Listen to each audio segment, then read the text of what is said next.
Alors, je suis extrêmement intimidée d'avoir à ouvrir cette journée, d'autant plus que la question, enfin, si je prends la question du visage greffé, je peux dire que je débarque complètement dans cette affaire et que sans l'assistance amicale d'Aurore, je n'aurais jamais tenté d'élaborer quoi que ce soit là-dessus. Et je suis d'autant plus intimidée qu'après moi vont s'exprimer disons, deux personnes considérables qui ont affaire effectivement tout à fait directement avec tout ça. Et en même temps, comment ne pas être remué au plus intime de soi-même par ce qui arrive à un visage? Et encore, l'expression que je viens d'utiliser, ce qui arrive à un visage, est bien faible si l'on pense non seulement à l'intervention chirurgicale de la greffe, mais aussi et en même temps aux états extrêmes de défiguration ou de déformation. Et il me semble qu'il y a là sans doute deux états différents du visage, donc défiguration ou déformation auxquelles la greffe du visage cherche à remédier. Cela dit, pour pouvoir vous proposer quelque chose aujourd'hui, je me suis approchée, je dis bien seulement approchée, de l'immense littérature qui a été produite autour de cette question. Et je ne prélèverai pour le moment de cette littérature que le fait que Lévinas est régulièrement convoqué pour élaborer le sens de ce que signifie pour quelqu'un d'avoir un visage. Et une utilisation assez courante de sa philosophie consiste à repartir des formulations sur le visage d'autrui pour les appliquer par renversement à la signification de ce qu'est pour moi mon visage. Or, il me semble que le visage qui préoccupe Lévinas n'est pas mon visage. Ou encore, la dimension du visage n'entre pas dans une interrogation chez Lévinas concernant d'emblée le rapport que j'entretiens avec moi-même lorsqu'il est question de ce qui, de moi, apparaît aux autres. Le visage est la manifestation ou l'épiphanie d'autrui. Je dirais aussi que les textes de Lévinas ne discourent pas non plus sur l'autre. Ils tentent plutôt de dire l'effraction provoquée par la présence d'autrui en moi, pour peu que je la laisse se produire. Lorsque, dans la présentation de Totalité infinie dans sa préface, Lévinas écrit ceci: ce livre se présente comme une défense de la subjectivité, mais il ne la saisira pas au niveau de sa protestation purement égoïste contre la totalité, ni dans son angoisse devant la mort, mais fondée dans l'idée de l'infini. Il va raconter comment l'infini se produit dans la relation du même avec l'autre. En d'autres termes, ce que je voudrais dire pour commencer, c'est qu'on ne peut pas, me semble-t-il, appliquer directement ce que dit Lévinas du visage, qui est toujours celui de l'autre, à une réflexion sur ce qu'est mon visage pour moi. Lévinas est à la recherche d'une façon nouvelle de penser la subjectivité humaine comme impliquée dans une relation éthique avant toute constitution ontologique, ce qui suppose de ne plus la concevoir à partir de la dyade sujet-objet prédominante dans la philosophie depuis Kant. D'une manière un peu arbitraire, on pourrait dire que la question du visage se dédouble selon qu'on l'aborde en tant que visage d'autrui ou d'abord en tant que mon propre visage. Alors, ces préliminaires étant établis, je voudrais essayer de vous proposer ce que toutes ces questions ont évoqué pour moi. Je ne sais pas si j'arriverai au troisième point, mais en tout cas, j'ai au moins déjà les deux premiers. Alors, disons que dans le premier point, je me suis rendu compte qu'en repartant du visage comme visage d'autrui chez Lévinas, eh bien, lorsque l'on prend en compte l'effroi que peut susciter en soi-même l'approche de la déformation ou de la défiguration réelle des visages, on pourrait, sans renoncer au caractère paradoxalement non visible du visage selon Lévinas, complexifier les situations quasi phénoménologiques à partir desquelles Lévinas cherche à nous rendre l'altérité d'autrui sensible. Et donc je voudrais développer ce point dans la première partie. Dans une deuxième partie, je repartirai de la distinction que les chirurgiens font entre ce qu'ils appellent la face c'est-à-dire les os, les muscles, les nerfs, la peau, etc., et le visage, pour interroger leur interpénétration à partir de ce que j'ai pu glaner à propos de deux célèbres greffés de la face, Jérôme Hamon et Isabelle Dinoir. Alors je dis tout de suite que, évidemment, je n'ai pas du tout travaillé de près leur expérience et ce qu'ils disent. J'ai pris, comme j'ai pu, des éléments qui sont accessibles à tous sur Internet et dans la presse. Et alors, le troisième point, alors là, je ne sais pas du tout si j'aurai le temps d'aller jusque-là, c'est que je voudrais aller au-delà de la phénoménologie, c'est-à-dire, comme Lévinas d'ailleurs, c'est-à-dire de la mise en relation des uns et des autres à partir du visible ou à partir de l'immédiatement sensible. Et je me suis demandé si dans la manière dont Lévinas va au-delà de la phénoménologie pour travailler dans Autrement qu'être une présence ou une obsession à l'intérieur de soi de l'autre, comment on ne pourrait pas faire un rapprochement avec des formulations psychanalytiques et en particulier avec les formulations de Winnicott sur le visage de la mère. Donc c'est quelque chose que je voudrais tenter, je ne sais pas si je vais arriver jusque-là, dans un troisième temps. Voilà. Alors, premier point, qui est peut-être le plus développé, je l'intitulerai comment les déformations de la face sont des obstacles à la révélation du visage comme déformation selon le sens que Lévinas donne à cette déformation.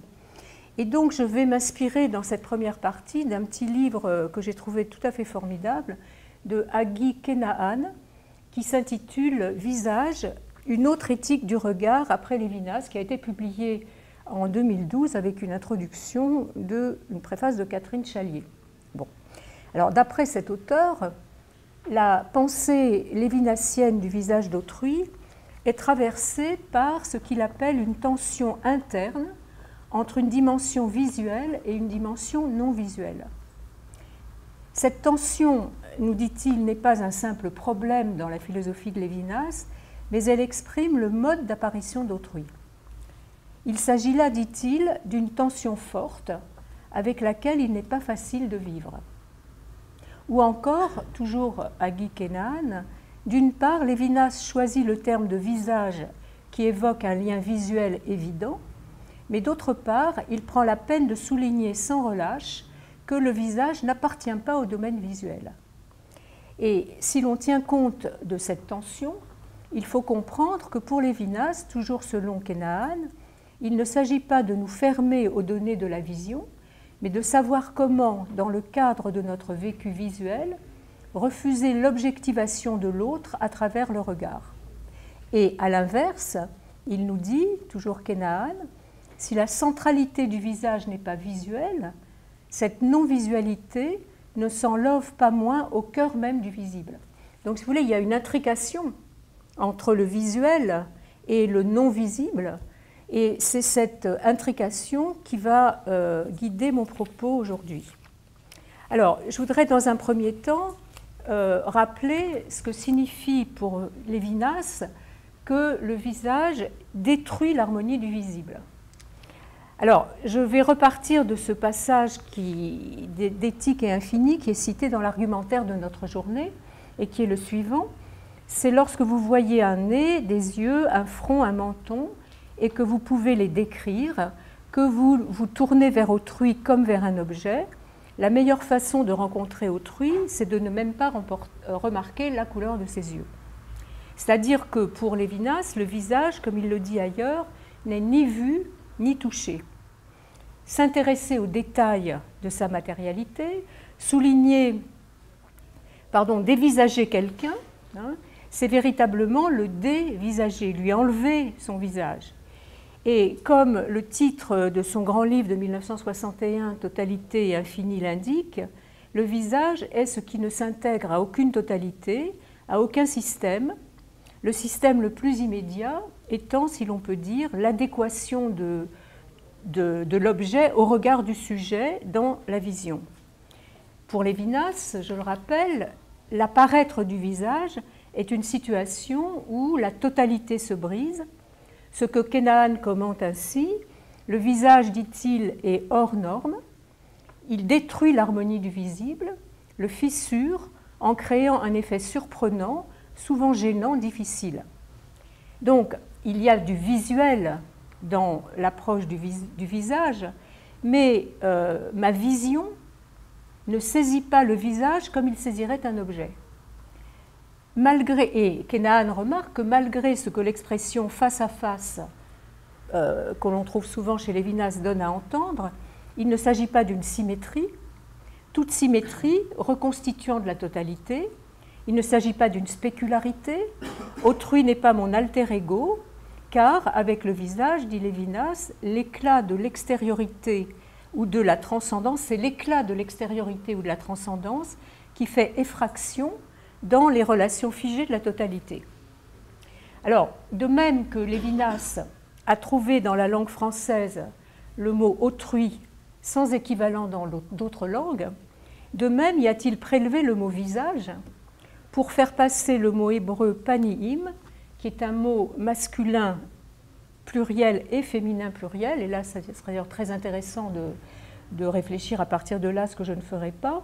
Et ce mot, nous rappelle Kenaan, signifie certes la partie antérieure de la tête, la façade, mais aussi la partie extérieure qui se trouve à découvert.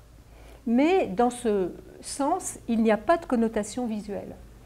Et Kenaan rappelle que ce mot vient du verbe panar, qui signifie tourner et peut dénoter à chaque fois le fait de se tourner vers et le fait de se détourner d'eux. Donc il y a dans ce sens du visage un mouvement d'approche et d'éloignement à la fois, et Kenaan montre comment ce double mouvement se retrouve dans la pensée lévinassienne du visage.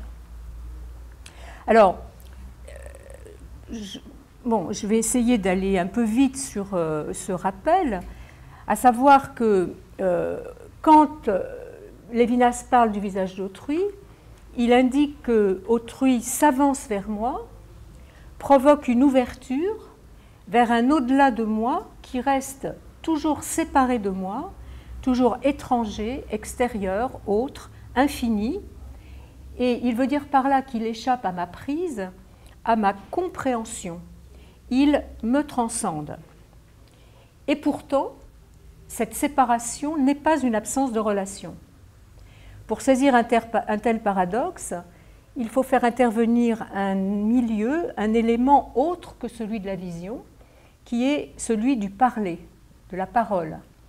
C'est donc le parler qui rend possible, je cite Lévinas, une relation avec ce qui demeure essentiellement transcendant. La formule est la suivante: le visage parle. Et quand on dit cela, quand on dit qu'autrui échappe à ma compréhension, ça ne nous conduit pas vers un mysticisme ou vers quelque chose qui serait ineffable. Il ne s'agit pas non plus pour Lévinas de souligner l'importance de l'interlocution. Autrui peut tout à fait être concrètement silencieux. Il faut donc ici être attentif à la construction de la phrase. Le visage parle, ce qui veut dire que l'initiative ne vient pas de moi, et donc ce qui m'incombe est de répondre, ce qui suppose évidemment que je suis un être de langage ou un par-l'être, comme dirait Lacan. Donc ce que Lévinas cherche à faire passer, c'est avec un terme qu'il introduit après totalité et infini, c'est ce qu'il appelle la signifiance propre d'autrui, qu'il faut distinguer de la signification qui suppose les articulations de la langue, ou plus largement le contexte où autrui apparaît, ou même le contenu de ses paroles. La signifiance est distincte de la signification. Elle assiste, soutient la parole d'autrui lorsqu'il s'exprime, et elle n'est pas dite directement. Donc, pour le dire d'une manière générale, pour Lévinas, la signifiance d'autrui, c'est ma responsabilité même. C'est-à-dire, c'est la réponse que je produis lorsque j'accepte d'entendre la parole du visage. Mais en même temps, il faut dire que cette réponse, plus exactement, cette épiphanie du visage, cette apparition du visage, ne se décline jamais en général. Lévinas écrit que l'épiphanie du visage est vivante, ce qui peut s'entendre comme la qualité unique de la présence vivante de chacun que nous ressentons sans que cela soit thématisé consciemment. Et donc il faut bien souligner que même si la pensée de Lévinas est une pensée de l'infini, ça n'est pas une pensée idéaliste.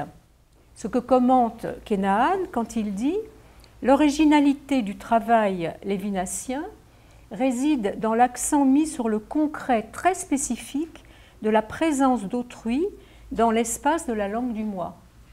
Cette présence, c'est une proximité qui n'est pas une fusion, mais c'est l'épreuve à chaque fois d'une infinie distance. » Alors, je vais essayer de m'approcher un peu plus de ce qui nous concerne directement aujourd'hui. En reprenant cette idée que le sens chez Lévinas n'est pas une essence idéale. Et que cela s'atteste lorsque Lévinas écrit que le visage perce la forme qui cependant le délimite. En d'autres termes, il faut bien qu'il y ait une forme au travers de laquelle le visage puisse apparaître, et si le visage n'est pas vu, il sollicite bien une dimension visuelle. Alors, on sait que Lévinas nous met en garde devant toute interprétation trop étroite du visage. Toute partie du corps, une nuque, un bras, peut être visage à partir du moment où, selon lui, s'y lie toute la faiblesse, toute la mortalité nue et désarmée de l'autre. Alors là, ça nous amènerait à ce qu'on peut appeler les mises en scène concrètes de Lévinas, où quand il parle de la nudité du visage, eh bien, cela nous renvoie au dénuement du pauvre et de l'étranger, de la veuve, de l'orphelin, du déraciné, de l'apatride, etc. Mais je crois que, malgré tout, dans les descriptions de Lévinas, il y a une prévalence du visage, au sens que ce mot français d'origine latine indique, et français d'origine latine et non pas grec. Donc, si vous voulez, ce qui est frappant dans cette affaire du visage chez Lévinas, c'est que c'est le mot français, parce qu'on dit toujours que, enfin, c'est très, la tentative philosophique de Lévinas, c'est de faire passer de l'hébreu dans le grec. Mais le mot visage, ce qui me frappe beaucoup, c'est que c'est un mot latin et non pas un mot grec, et que dans ce visage, il y a bien du vu, il y a bien le mot visage en latin, en français, vient du voir. Et il faut rappeler que Lévinas n'écrit pas en hébreu, mais en français. Et on pourrait, du coup, considérer les choses dans l'autre sens, c'est-à-dire que, bien sûr que la mémoire de l'hébreu fait transparaître dans le français, dans la philosophie, une dimension que le visuel du visage oblitère. Mais n'empêche que je crois que le mot visage évoque nécessairement l'adhérence de cette dimension à la visualité. Et je suis très frappée, alors là, c'est le fait, alors pour le coup, que dans le mot panaïm, il n'y a pas de visuel, il n'y a pas de regard, si vous voulez, dans ce mot. Je suis très frappée que lorsque Lévinas médite sur le visage d'autrui, il est très peu ou quasiment pas question de regard, mais il est surtout question de peau. Et que pour Lévinas, la peau, c'est la partie nue, non recouverte de notre corps, et cette nudité signifie l'absence de protection, c'est-à-dire la vulnérabilité dont les signes concernent toujours quelque chose qui arrive à la peau. Et il faudra avoir le temps de relever les très très nombreuses occurrences de la peau dans le texte de Lévinas lui-même. Et je suis frappée, en lisant Lévinas, de ce que la vulnérabilité du visage est attestée chez lui par des stigmates, je dirais, naturels. comme les rides par exemple, qui annoncent la mortalité de l'autre, et qu'il ne manifeste pas que quelque chose est arrivé à quelqu'un, les rides ne sont pas des cicatrices, mais que quelque chose peut toujours arriver. D'une manière générale, Lévinas choisit des scènes dans lesquelles le vu du visage ne fait pas obstacle par lui-même à notre réceptivité. S'il détruit l'harmonie du visible, comme le commente Kenaan, le visage n'est jamais en lui-même disharmonique. Chez Lévinas, sa matérialité n'attire pas l'œil de façon trop prégnante. La déformation, ce qu'il appelle la déformation, c'est-à-dire cette percée de la forme permettant à l'infini de luire, cette déformation n'est pas réelle. Et donc si nous tentons de repartir des déformations ostensibles, impressionnantes, auxquelles on a affaire dans ce qui nous préoccupe aujourd'hui, on peut dire qu'elles vont faire obstacle au caractère irruptif de l'apparaître d'autrui, selon Lévinas. Mais ce qui se passe en moi lorsque j'ai affaire à ce genre de visage ne sollicite pas de ma part un voir objectivant. Parce que de mon côté, il se produit plutôt un effroi qui défait ma maîtrise et empêche mon ouverture à l'altérité de l'autre, mais d'une autre manière qu'une objectivation du visage de l'autre. Et dans ce cas, je ne dévisage pas nécessairement, mais je me détourne.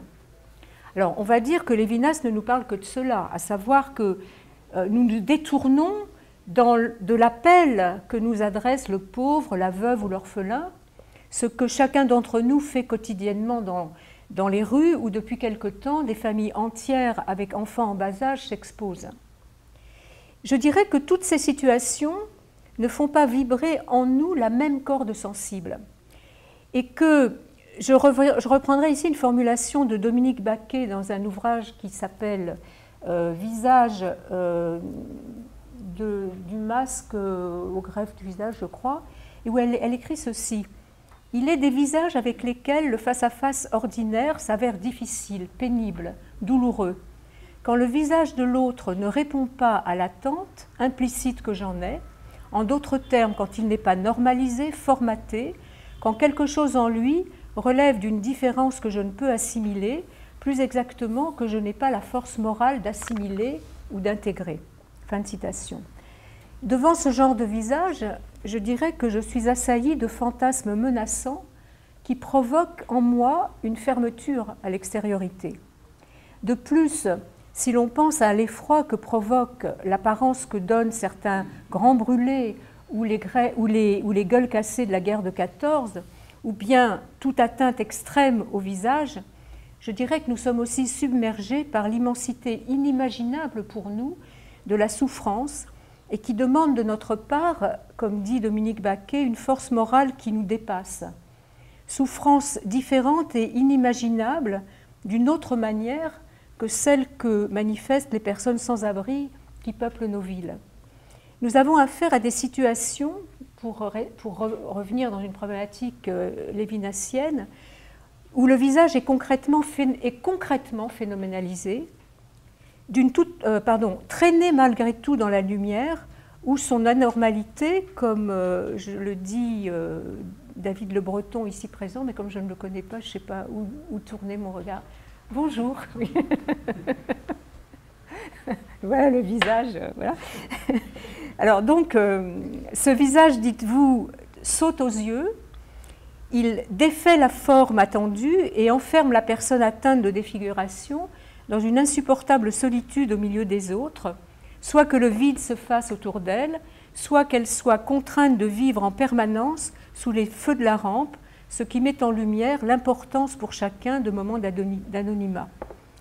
Alors, il y a à partir de là,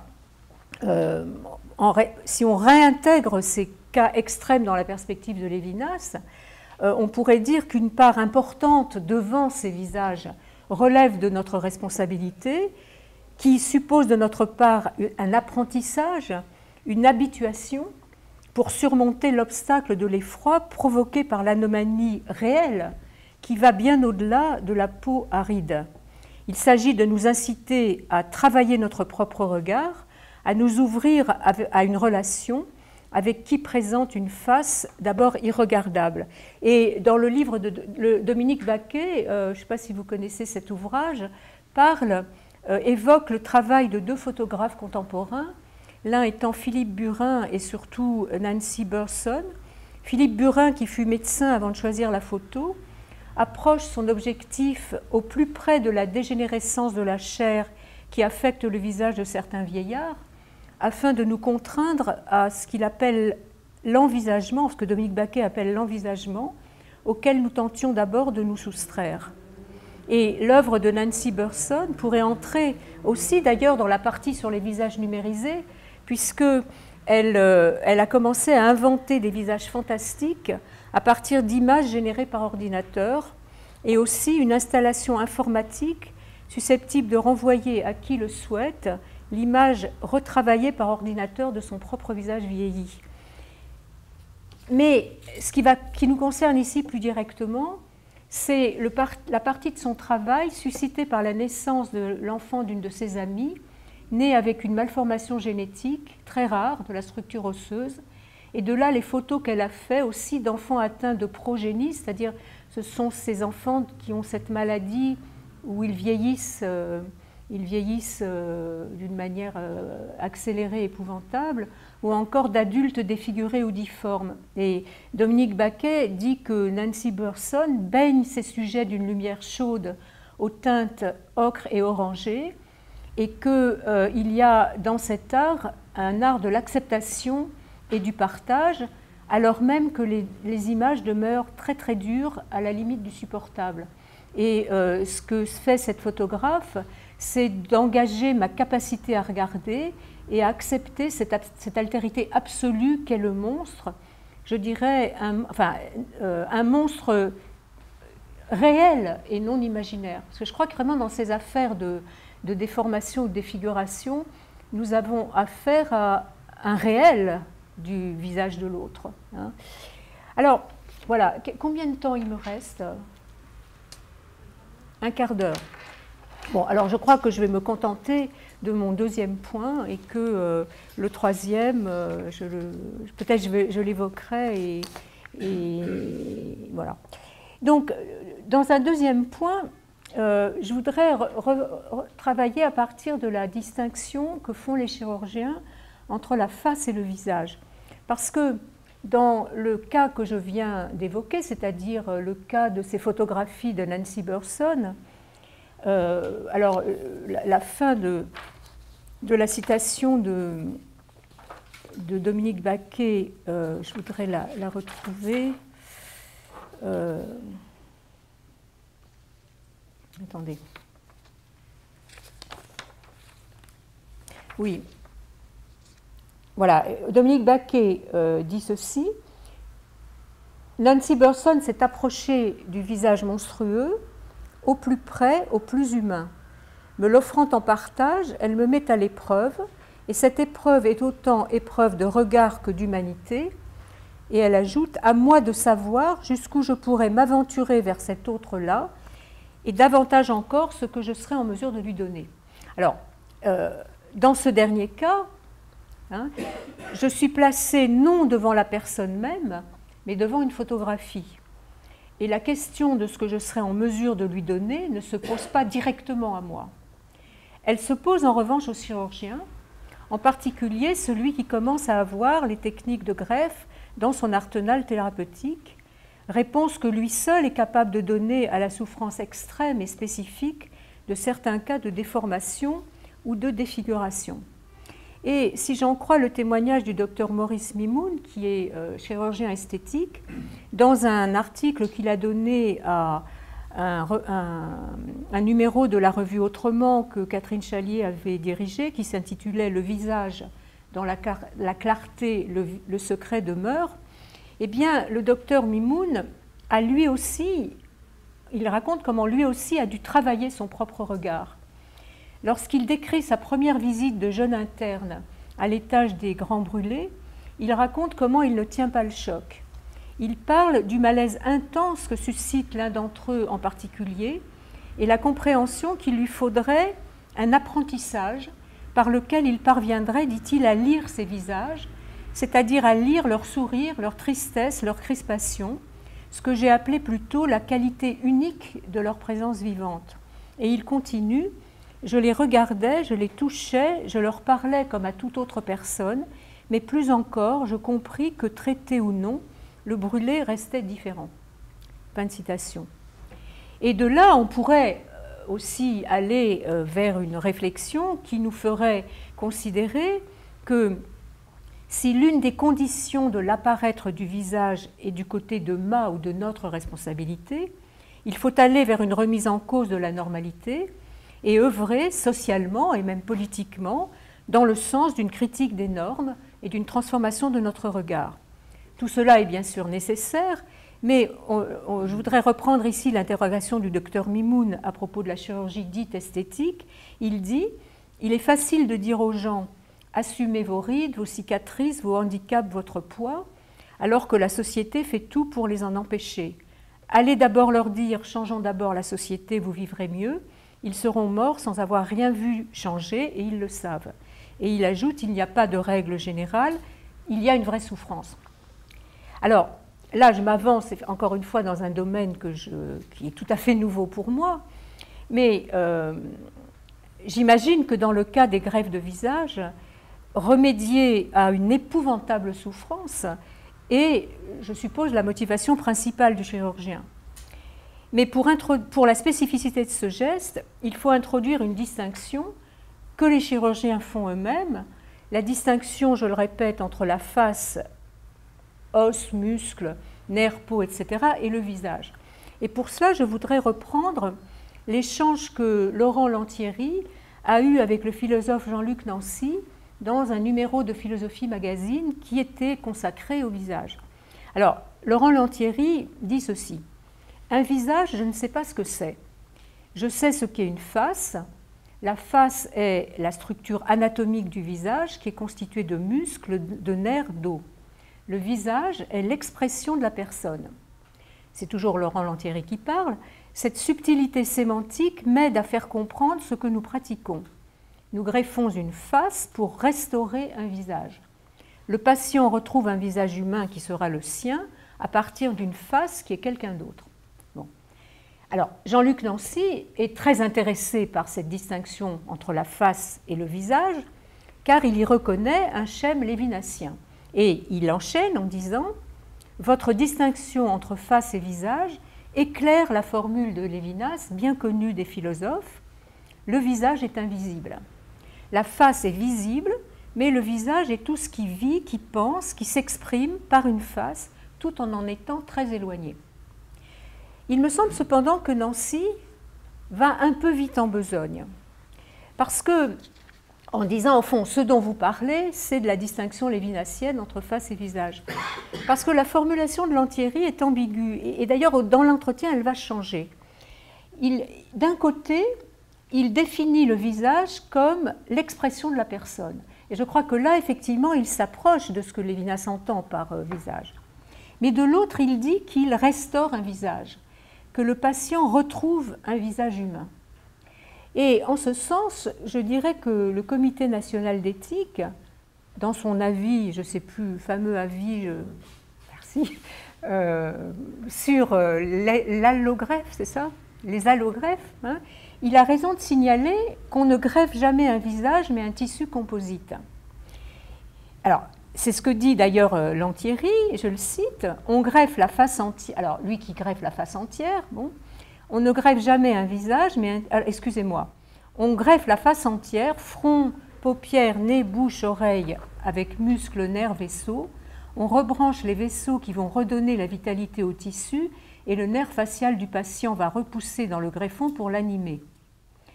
Fin de citation. Ce qui suppose toute la technicité de la chirurgie. Mais je dirais que si, à proprement parler, le chirurgien ne greffe pas de visage, sa technicité n'est jamais détachée de la dimension du visage au sens lévinassien, ce que Lantieri appelle l'expression de la personne. Celle-ci est à l'horizon de son intervention, mais il me semble qu'elle est hors de sa portée. Je dirais alors que la tâche du chirurgien est de restaurer à quelqu'un la face qui ferait le moins obstacle à sa manifestation de lui-même comme visage.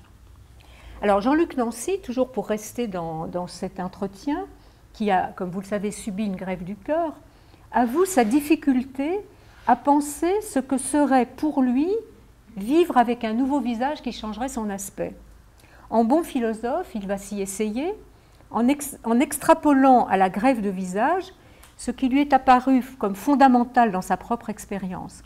Il dit, voilà, pour subir une greffe, il faut être disposé à entrer dans le changement. Le corps vivant est une totalité, en changer un organe, accepter un autrui venant de l'extérieur de soi, permet de penser le corps, nous dit-il, comme n'étant qu'un dehors, et il arrive à une formulation générale, nous sommes entièrement dans ce dehors. Ou plus loin, tout, c'est-à-dire mon corps visible, mon visage au sens strict, mes gestes, ma taille, etc., me présentent aux autres. Et Lantieri lui fait remarquer qu'il y a quand même une différence entre organes externes et organes internes. Alors, il l'énonce en termes de conscience, Lantieri, il dit on n'a pas conscience de ces organes internes, sauf quand on est malade. En revanche, non seulement nous, mais notre entourage, avons conscience de nos organes internes.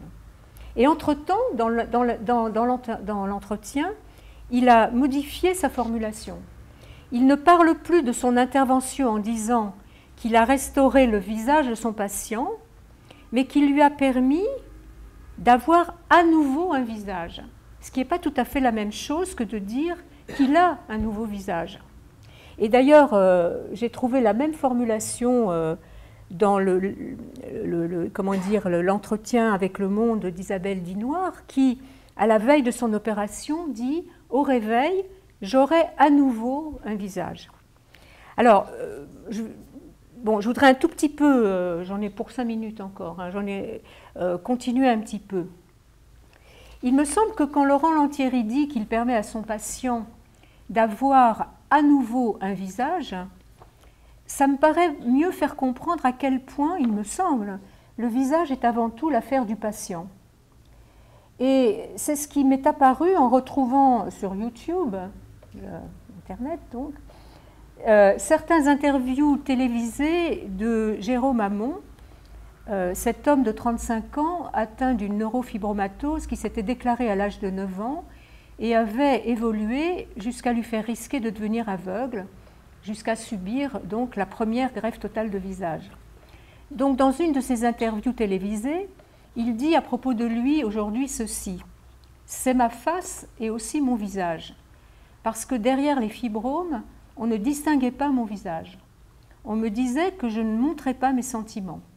La réussite de la greffe est énorme, on découvre aussi mon visage. » Et ce qui me frappe dans son discours, comme aussi dans celui d'Isabelle Dinoir, c'est cette très grande importance qui est donnée à l'expression, comme si le visage arrivait petit à petit. Jérôme Hamon dit, excusez-moi, je rentre pas dans les... moi j'ai pris les trucs... Jérôme Hamon dit j'ai des expressions qui arrivent, le sourire, mais aussi les rides qui apportent l'expression au visage. Mais aussi, élément central de l'exposition du visage, la sensibilité à l'extérieur, c'est-à-dire la peau.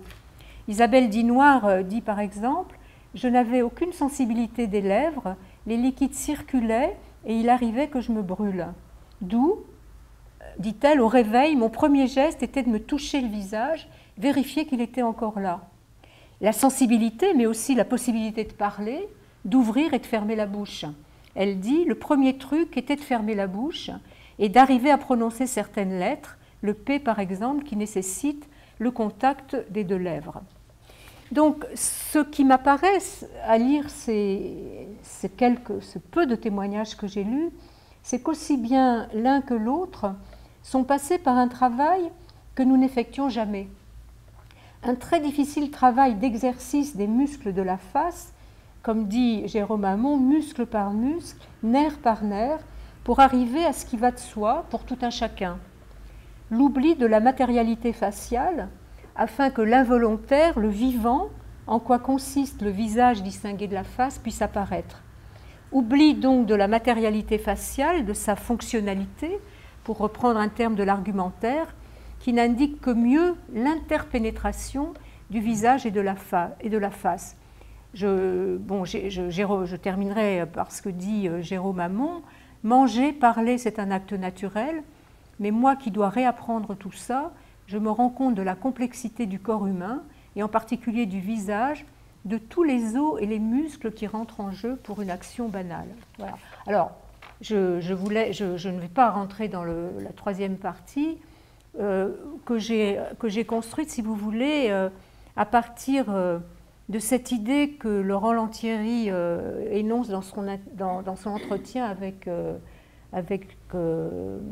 Jean-Luc Nancy, où il parle d'un nouveau stade du miroir. Mais bon, je laisse tout ça parce que ça nous entraînerait beaucoup trop loin. Voilà, merci.